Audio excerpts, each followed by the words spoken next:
Colosas Kapitulo 3, versikulo 16. Manahanan nawang sagana sa inyo ang salita ni Kristo.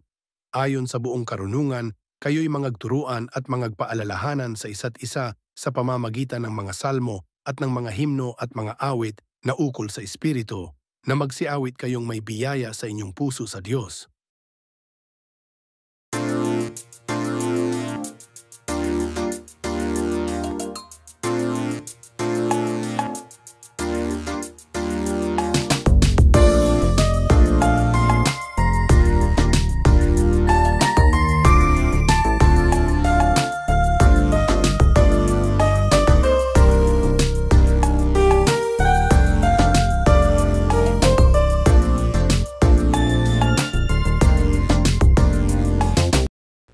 Purihan ang Diyos. Palakpakan natin ang Panginoon. Muli ay nagsama-sama naman po tayo, mga kapatid.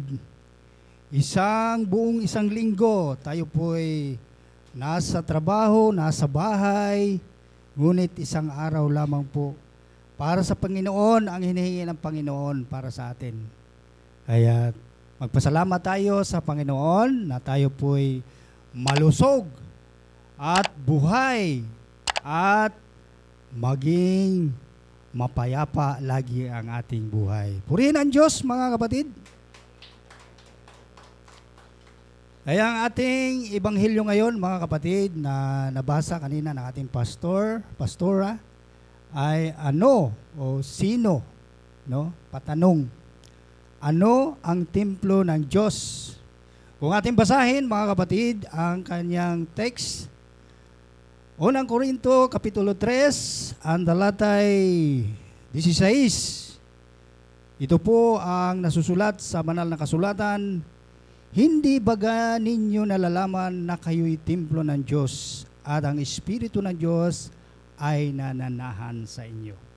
Yan ang magandang balita, mga kapatid, na dapat nating unawain na ang templo ng Diyos dito sa sanlibutan ay mga tao, mga kapatid. Ang mga sumampalataya sa Panginoong Hesukristo bilang tagapagligtas, yan ang dapat nating unawain, na ang templo ngayon na ibinabahagi ng Panginoon ay ang kanyang katawan.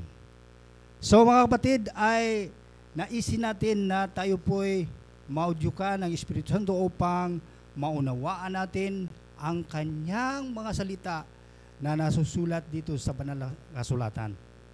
Kaya dapat po nating tandaan na ang banal na kasulatan ay makapagpadunong sa atin na mga mananampalataya.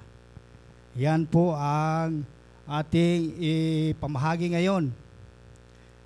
Mayroon tayong 4 na punto, 4 na katotohanan na makapagbigay sa atin ng knowledge na kung alin ang ating pipiliin sa panahon ngayon, yung templo ba noon o ang templo ngayon na sinasabi ng ating Panginoon Kristo. Kaya isang maikli lamang na panalangin, mga kapatid, na gabayan tayo sa ating pagsisermon ngayon. Nais ko pong ipamahagi ito, Panginoon, sa mga taong hindi pa nakakaalam ng iyong mga banal na salita. Naway hipuin mo po sila, Panginoon, upang maunawaan ang iyong mensahe sa araw na ito, sapagkat ito po'y mahalaga sa bawat mananampalataya sa oras na ito. Ito po'y aming dinalangin sa pangalan ng aming Panginoon Kristo. Amen. So, mga kapatid, ay umpisahan na po natin ang unang punto na ang Panginoong Jesucristo ay nagpaliwanag, no? Ipinaliwanag ni Jesus ang kahinaan sa templo na mga ginagawa ng tao, mga gusali, ang kahinaan ng mga gusaling ginawa ng tao. Dahil ang mga apostol ay pinag-usapan ang ginawa na templo. Ginawa ng templo ng mga tao nung unang panahon. nung nangaral ang Panginoon Kristo. Nasusulat po yan sa Mateo 24, ang talatay 1, ang talatay 1 hanggang 2, mga kapatid.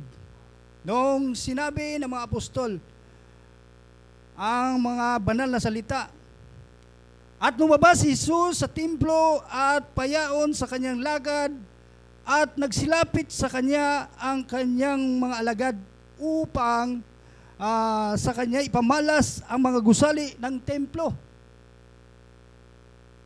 Anong sagot ng ating Panginoon? Datapwat siya'y sumagot at sa kanila sinabi, hindi baga ninyo nalalaman, hindi baga ninyo nakikita ang lahat ng mga bagay na ito?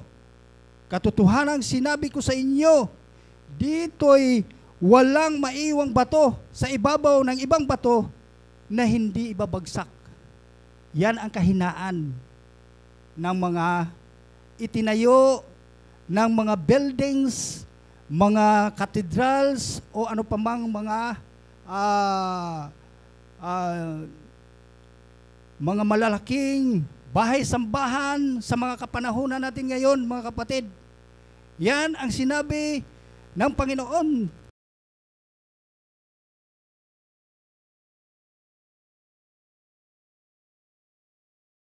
Ng mga templo at mga gusali na ibinigay ng ginawa ng mga tao ay hindi tatagal. So kung ating tingnan ng mga kapanahunan kung sino ang nagtayo ng mga bahay, sambahan, yung templong ginawa ng mga kamay sa kapanahunan nung nangaral ang Panginoon Kristo, 30 AD o 300 o 33 years AD ang tagapangaral po ng Ebanghelyo noon ay ang ating Panginoon Kristo, mga kapatid. Ipinangaral niya ang Ebanghelyo ng kaligtasan. Ang kaligtasan na ito ay ang kanyang mga salita na naunawaan ng mga apostol. So sa kapanahunan noon, Old Testament times, mga kapatid, ay ginawa ng Diyos ang mga Israelita ng templo noong kapanahunan noon sa pamamagitan ng haring si Solomon. Si Solomon na ang mga bahay ng Diyos na kung saan ang bahay ng Diyos ay kung saan ay inilagay ang kanyang mahalagang tipan. Ibinigay ang tabernakulo ng Diyos at ang 10 utos, mga kapatid, na doon sinulat sa 2 tapyas na bato ang kanyang kautusan.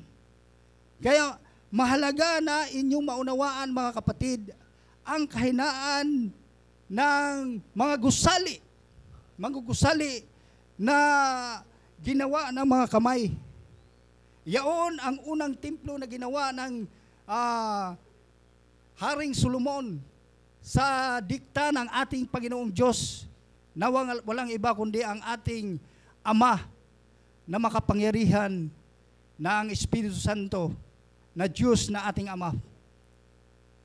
Doon sa unang templo sila po'y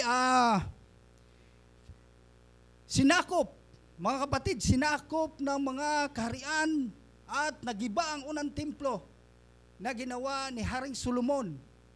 So sa makatuwid, nung nagiba ay kanila pong pinarepair at sa tulong ng Panginoong Diyos ay binigyan sila ng biyaya at naayos ang ikalawang templo. Tandaan natin, mga kapatid, nagiba dahil sa sinakop sila ng mga kahariang nagsakop sa kanila yung unang panahon ng mga Israelita. Sa muli, binayayaan sila. Itinayo ng Diyos ang pangalawang templo. At ang templo ng Diyos, doon sila nagpupuri o nagritual sa kapanahunan na yon. Sila ay binigyan ng karapatan na magpupuri sa gusali na yon, mga kapatid. Ang gusali na yon ay literal. Literal. Yon ang templo na ginawa ni Haring Solomon. Naabutan pa ito ng ating Panginoong Kristo nung siya'y dumating dito sa mundong ito. Naabutan niya. At nakita niya ang mga kaparian ng mga Israelitas at mga high priest noon, mga kapatid. No?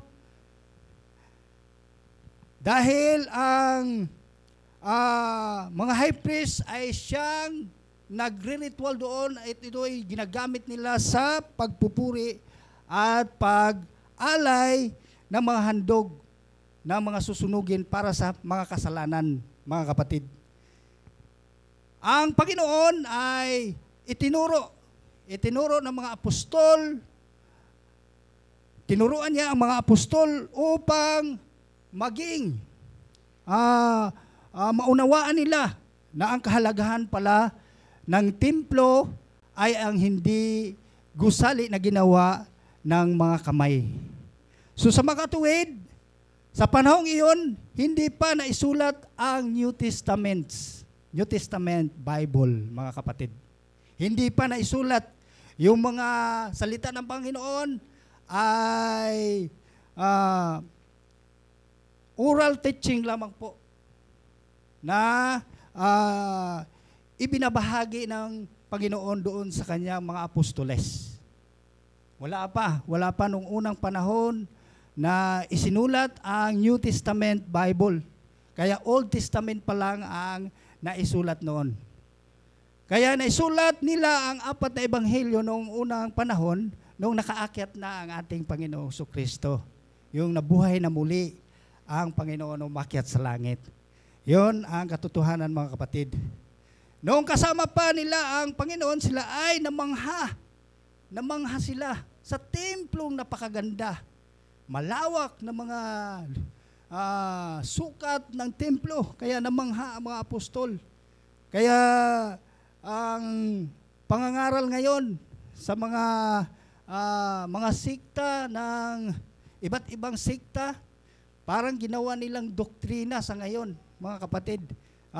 Nagsisinuran sila sa mga templong gawa na nung unang panahon, noong pinaganda.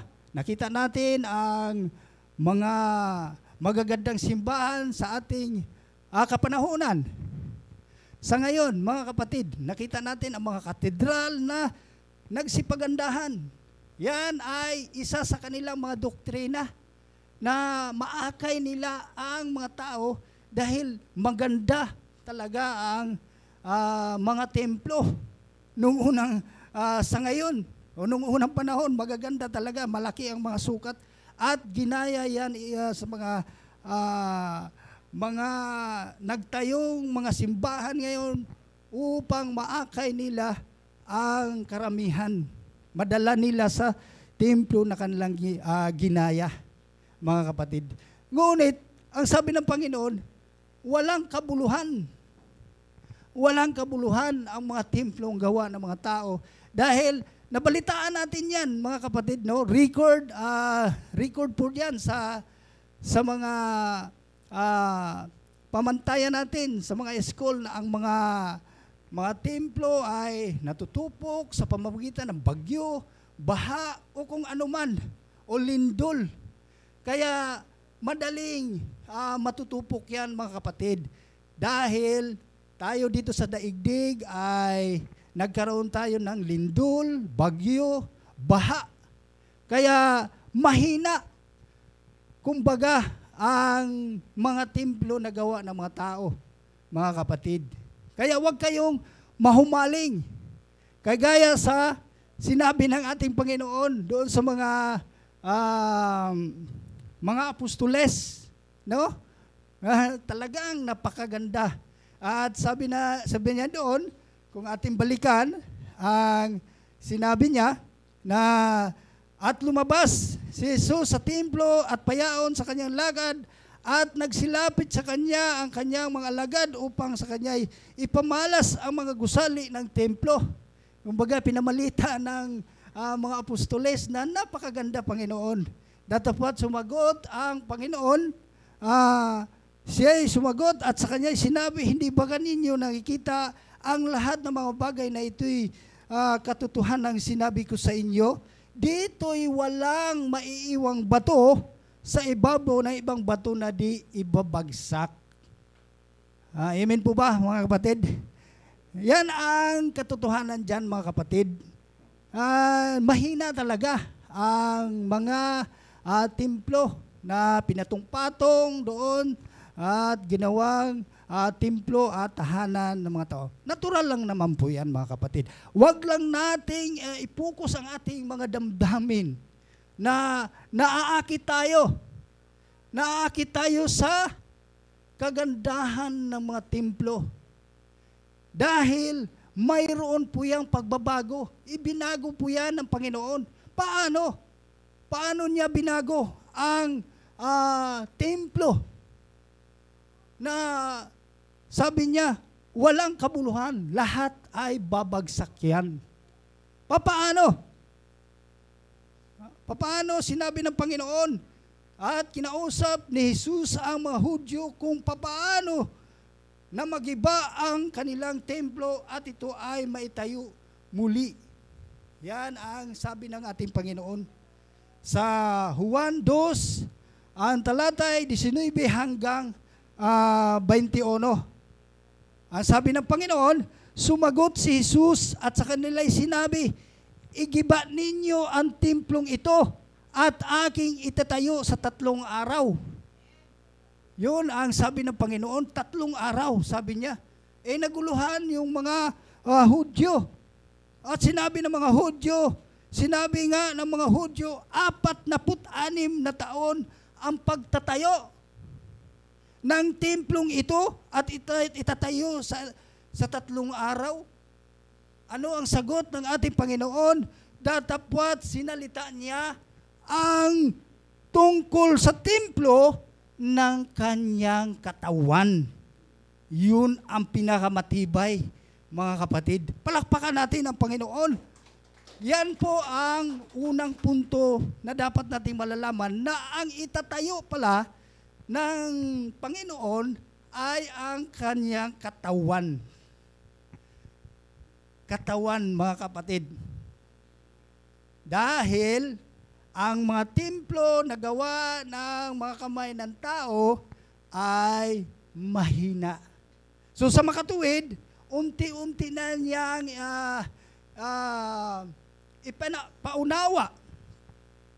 ipinaunawa sa mga Hudyo na hindi pala ang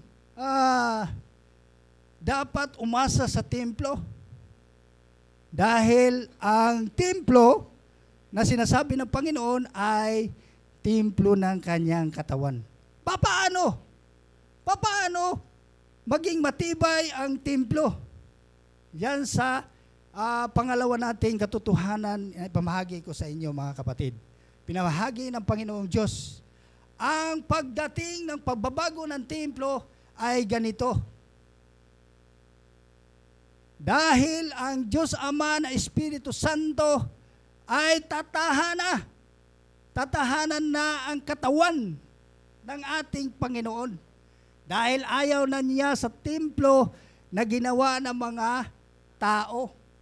Dahil mahina ngayon, malulugmok, masisira.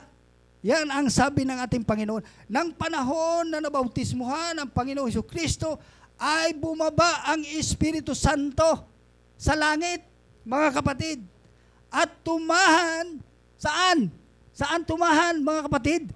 Tumahan sa katawan na inihanda ng Diyos na kanyang tahanan. Amen?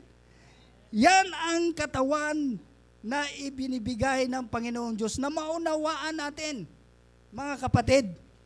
At sinabi ni Marcos, Kapitulo 1, ang talatay 10 hanggang 11, at karakarakang pag-ahon sa tubig ay nakita niyang biglang nabuksan ang mga langit at ang Espiritu na tulad sa isang kalapati na bumaba sa kanya.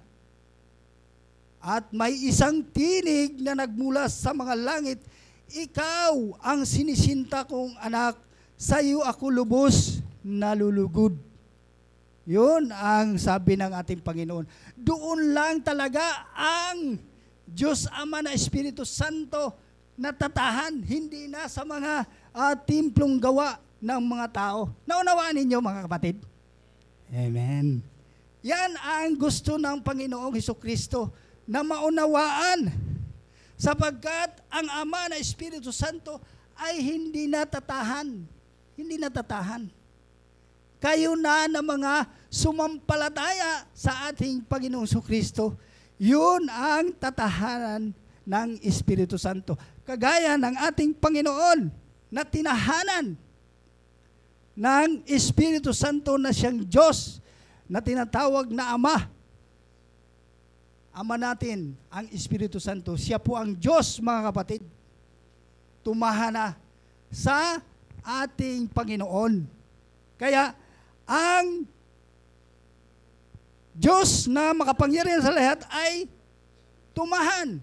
Sabi sa Gawa, Kapitulo 17, ang talatay 24, ang Diyos na gumagawa ng langit at ang lahat ng mga bagay na narito sa lupa, siya'y palibhasay Panginoon ng langit at ang lupa, ay hindi tumataan sa mga templong ginawa ng mga kamay. Hindi na po, mga kapatid, kasi mayroon na siyang tahanan na inihanda. Yun nga ang katawan, mga kapatid. Sapagkat sinasabi ng ng Panginoong Hesukristo sa kanyang mga apostoles, na ang Ama tumahan na sa kanya. Anong prueba? Anong patunay na siya'y tumahan? At sumagot sa atin ang ating Panginoon Hesukristo sa Juan Kapitulo 14, ang talatay 10 hanggang 11. Sinabi ng Panginoon, hindi ka ba na nanampalataya na ako'y nasa Ama? Nasa Ama na ang Espiritu doon sa katawan ng ating Panginoon Kristo. Ang masalitang aking sinasabi sa inyo, hindi ko sinasalita sa aking sarili, kundi ang Ama na tumahan sa akin ay gumagawa sa kanyang mga gawa. Sa 11, magsisampalataya kayo sa akin na ako'y nasa Ama at ang Ama ay nasa akin, o kundi kaya'y magsisampalataya kayo sa akin dahil sa mga gawa rin. Yan ang katotohanan, mga kapatid. Tumahan na. Kaya hindi na ninyo alintana na kayo'y mahumaling sa mga templo na gawa ng mga kamay. Kaya unti-unti nang binigyan ng mindset ang mga apostoles. Tayo rin naman ngayon na dapat maunawaan natin ang kahalagahan sa templo. Na ang templo ay mahalaga. Ang katawan ni Kristo ay siyang templo na tinahanan ng Espiritu Santo. Mga kapatid, kaya sa pamamagitan ng ating pananampalataya at magkaroon tayo ng karunungan, kaunawaan na ang mga templo palang gawa ng mga kamay ay marurupok, madaling masira. So kung kayo'y may pananampalataya, o ako, ikaw, kayo, ay magkaroon tayo ng matibay na pundasyon. Mga kapatid, yan ang ikalawa nating punto, mga kapatid, na maunawaan natin ang kahalagahan. Nandoon na, tumira na ang Diyos na Espiritu Santo na ating Ama, at nakita natin at pinatunayan na tumira na talaga siya sa templo, na ang templo na ito'y kanyang ginawa dito sa lupa upang kanyang tahanan. So, sa pangatlong punto, mga kapatid, Papaano tayo? Papaano tayo na mga anak ng Diyos? Paano tayo tatahanan? Dahil tumahan na ang Espiritu Santo sa katawan ng ating Panginoong Kristo. May posibilidad ba na tayo rin ay gawing tahanan ng Diyos? Amen? Gawin tayong tahanan, mga kapatid. Ang sinabi ng ating Panginoong Kristo sa pamagitan ng ating pananampalataya, sa unang Korinto, Kapitulo 3, ang talatay 16 hanggang 17, ang sabi ng Panginoon, kung inyong makita dito, mga kapatid, at sundan, hindi ba ganinyo nalalaman na kayo'y templo ng Diyos? Templo ng Diyos, mga kapatid? O hindi ba ganinyo nalalaman na kayo, tayo, ako, ikaw, ay templo? Sabi ng Panginoon, hindi ba ganinyo nalalaman na kayo'y templo ng Diyos at ang Espiritu ng Diyos ay nananahan sa inyo? Ano ang pasubali ng ating Panginoon? Sa talata 17. Kung gibain ng sinuman ang templo ng Diyos, siya'y igigiba ng Diyos sapagkat ang templo ng Diyos ay banal, na ang templong ito ay sino? Yes! Salamat sa isa lang. Ay, purihin pa rin ang Panginoon. No? Purihin! Purihin natin na ang templo pala ay kayo. Tayong lahat, mga kapatid. Kaya kayo Kayo. No? Napakaganda ng mensahe na ito, mga kapatid. Dahil ibinigay, wag lang nating sirain. Sa ano ba? Sa ano bang paraan dapat natin sirain ang ano ba? Napakabanal ang templo ng Diyos. No? Yun sa pamamagitan ng sira. Halimbawa, sa kalayawan na lang. Sa kalayawan. Inom, yan. Huwag daw natin sirain. Dahil banal ang templo. Yung mga sumampalataya sa Kanya, banal ang tawag doon, mga kapatid. Banal, sabi ng Panginoon, na ang templong ito ay tayo, ikaw, ako, at iba pang mananampalataya. So, sa mga katupid, nakikilala na natin unti-unti, no? Nakikilala na natin unti-unti. Hindi naman kaagad-agad dyan maunawaan ninyo. Pero sa tulong ng banal na Espiritu Santo, natatahan sa ating mga puso, ay maunawaan ninyo yan, mga kapatid. Hindi ako magpapaunawa sa inyo. Wala akong kapangyarihan. Ang salita ng kapangyarihan ay siyang magpapaunawa sa atin. Saan? Saan pa? Ano pa ang pruweba? Saan mananahan ang salita ng Diyos? Sabi nga ng ating Panginoon, kasama ng ating mga apostoles, kasama ng ating mga naglilingkod sa Panginoon, at sinabi ng Panginoon na itinayo niya sa ibabaw na ang malaking bato na ito ay si Kristo. Kasama ng ating mga apostoles at tayo bilang mga mananampalataya. Sinabi sa Efesyo 2:20 hanggang 21 na mga itinayo sa ibabaw ng kinasasaligan ng mga apostol at ng mga propeta na si Kristo Jesus din ang pangulong bato sa panulok. Si Jesucristo daw ang ating bato sa panulok.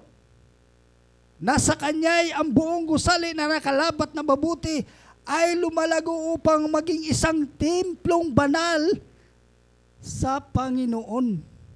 Kailangan tayong mga mananampalataya ay makalago. Makalago tayo, mga kapatid.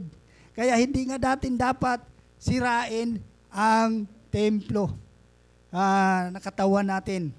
Dahil nalalaman natin na ang tahanan ng Espiritu Santo ay tayo.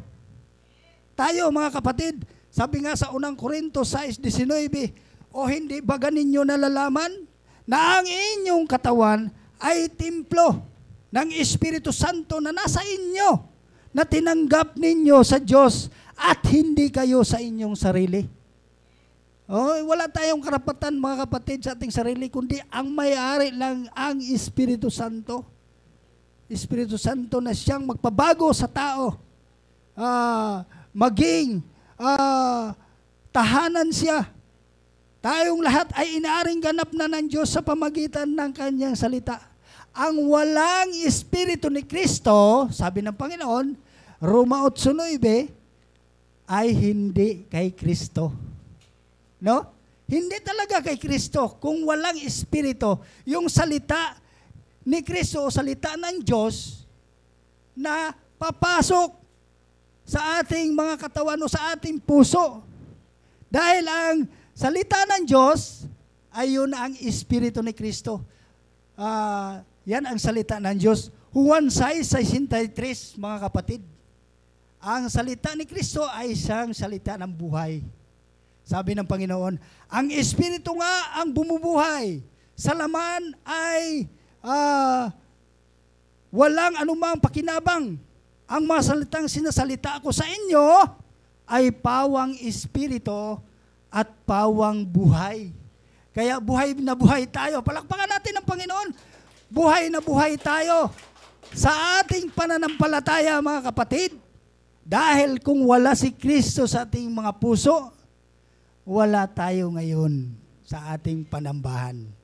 Dahil si Kristo ay nandito sa ating mga puso, sabi nga ng ating Panginoon sa Episode 3:17 na si Kristo ay manahan sa inyong mga puso. Mga puso, sa pamamagitan ng pananampalataya upang kung kayo'y magugat at magtumibay sa pag-ibig. Kaya mag-iibigan tayong lahat sa pangalan ng ating Panginoon Kristo, mga kapatid. Mag-ibigan, magtulungan kung ano may mga problema, palakasin. Palakasin sa pamamagitan ng pagpayo ng kung anong payo na nandito sa mga kabutihan ng Panginoon. Yan ang pagpapalakas at magtumibay sa pamamagitan ng pag-ibig dahil ang salita ng Diyos ay pag-ibig. Ang Diyos ay pag-ibig, mga kapatid. Kaya manahan ang sagana sa inyo at mag-awitan tayo sa pamamagitan ng ating pagpupuri sa Diyos ay matutuwa na ang Diyos sa atin. Dahil nakikita niya na ang Espiritu Santo ay tumahan na sa atin. Mga kapatid, mag-awit tayo ukol sa Espiritu na magsiawit kayong may biyaya sa inyong puso sa Diyos. Yan po ang Colosas 3:16-17, mga kapatid. Kaya ang pinaka-conclusion natin, ang sabi ng Panginoon, sino ang templo? Sino ang templo? O, tayo, mga kapatid. Salamat sa Diyos at naunawaan ninyo ang salita ng Panginoon Diyos. Basahin ko lang, mga kapatid, last na ito, para hindi tayo maantok. No? Hindi ba ninyo nalalaman na kayo'y templo ng Diyos at ang Espiritu ng Diyos ay nananahan sa inyo? Kung gibain ng sino man ang templo ng Diyos, siya ay gigiba ng Diyos sapagkat ang templo ng Diyos ay banal na ang templong ito ay tayo. Purihin natin ang Diyos, mga kapatid. Palakpakan natin. Salamat sa Panginoon. Sa umagang ito, naway maunawaan ninyo na ang templo na ginawa noong unang panahon ay wala na po ang Diyos dyan. Kundi dito na po sa atin. Nabago na eh. Naiwala ba kayo doon, mga kapatid, na nabago na? Kaya lahat ng mga makasalanan, kung ito'y mabigyan ng Espiritu ni Kristo, mababago ang lahat. Marami pong salamat at magandang umaga sa ating lahat. Salamat po. Magandang umaga.